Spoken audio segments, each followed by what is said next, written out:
ఈరోజు దేవుని మాట కీర్తన గ్రంథం 109వ అధ్యాయము 30వ వచనము. నా నోటితో నేను యెహోవాకు కృతజ్ఞతాస్తుతులు మెండుగా చెల్లించెదను.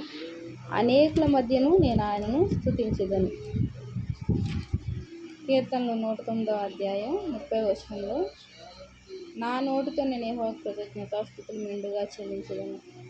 ప్రియమైన దేవుని మాట వింటున్న వాళ్ళారా, దేవుడు చేసిన మేలును బట్టి, ఆయన చేసిన కార్యాన్ని బట్టి ఆయనకు మనం కృతజ్ఞతాస్తుతులు చెల్లించే వారంగా ఉండాలి. అయ్యో నాకేం చేశాడు దేవుడు, నాకు చేయలేదే అనుకోవడానికి మనము అర్హులం కాదు. ఎన్నో కార్యాలు చేశాడు, ప్రతిరోజు చేస్తున్నాడు. మనము వాటిని నెమరు వేసుకుంటే మనకు అర్థమవుతుంది.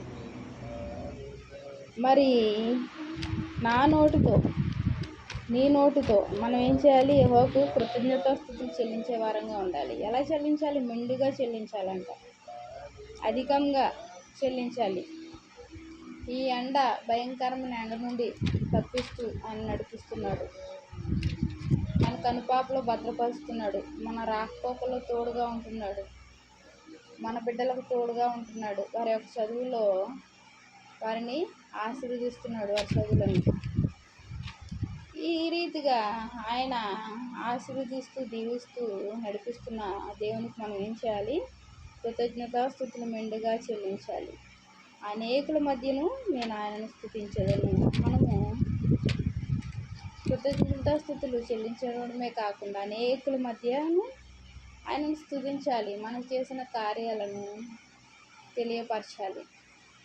మరి వారి జీవితాల్లో కూడా వారు కూడా కృతజ్ఞతాస్తుతులు చెల్లించే వారిగా మనం ఒక అనుభవాన్ని వారితో పంచుకుంటే, కృతజ్ఞతాస్తుతులు చెల్లించడం ద్వారా ఎన్ని మేలులో వారికి తెలియజేస్తే వారు కూడా ప్రజల మధ్య దేవునికి కృతజ్ఞతాస్తుతులు చెల్లించేవారుగా ఉంటారు. ఎక్కడ చెల్లించాలి కృతజ్ఞతాస్తుతులు? సియోనులో కృతజ్ఞతాస్తుతులు చెల్లించాలి. అంత మాత్రమే కాకుండా మన బంధువులు, స్నేహితులు, మన కుటుంబ సభ్యుల మధ్యలో కూడా మనం దేవునికి కృతజ్ఞతాస్తుతులు చెల్లించాలి. అందరూ మోకరించి దేవుని యొక్క నామమును బట్టి మనం హర్షించి సంతోషించి కొనియాడుతూ ఆయన చేసిన కార్యాలను మనం ఒకరికొకరము తెలియజేసుకుంటూ నెమరు వేసుకుంటూ స్తుతించే వారంగా ఉండాలి. ఆయనకి ఇష్టమైన క్రియ అది. కృతజ్ఞతాస్తుతులు చెల్లించడము ఆయనకి ఇష్టం. దేవుడికి చాలా చాలా ఇష్టం. అదే రీతిగా 105వ కీర్తనలో ఉంటుంది. దేవుడు ఏమని చెప్తున్నాడు? అందరి మధ్య చెల్లించమంటున్నాడు కృతజ్ఞతాస్తుతులు.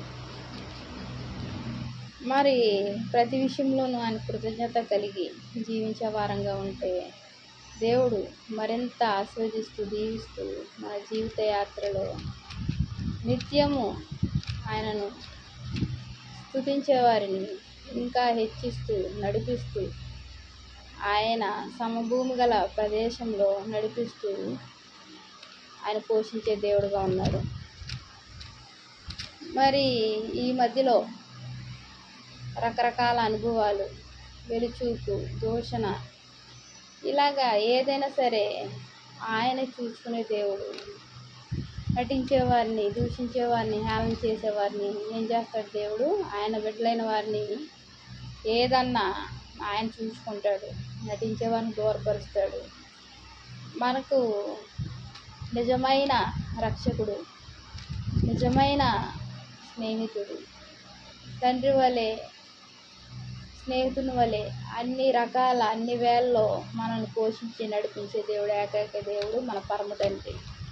ఆయన వైపు నమ్మకం పెట్టుకొని ఈ జీవిత యాత్రలో ముందుకు సాగిపోవాలి. కానీ సొంత వారని వేరొకరని మనం ఎవరి మీద ఆశ పెట్టుకొని ఉండకూడదు. మన ఆశ, మన దృష్టి, మన ఆలోచన దేవుని మీదే ఉండాలి.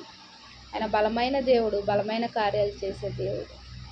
నిత్యము ఆయన నామం బట్టి కృతజ్ఞతాస్తుతులు చెల్లించే వారంగా మనల్ని ఉంచే దేవుడు ఆయన కాబట్టి ఆయన ఘనమైన నామం నిత్యము స్మరించుకుంటూ ముందుకు సాగిపోతాం. దేవుని వందనాలు.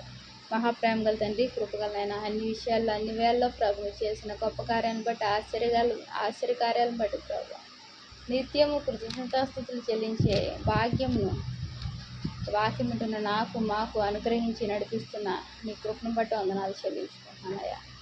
ఆ కుటుంబ సభ్యులందరినీ ఆశీర్వించి దీవించండి. మా బిడ్డలను ఆశీర్వించి దీవించండి ప్రభు. నీకు వందనాలు స్తోత్రాలు చెల్లించుకుంటున్నా ప్రభు. ప్రియరక్షకుడు అనే క్రీస్తు నామంలో అతి వినయంగా బ్రతిమలాడి వేడుకుంటున్నాను తండ్రి. ఆమేన్. ప్రైజ్.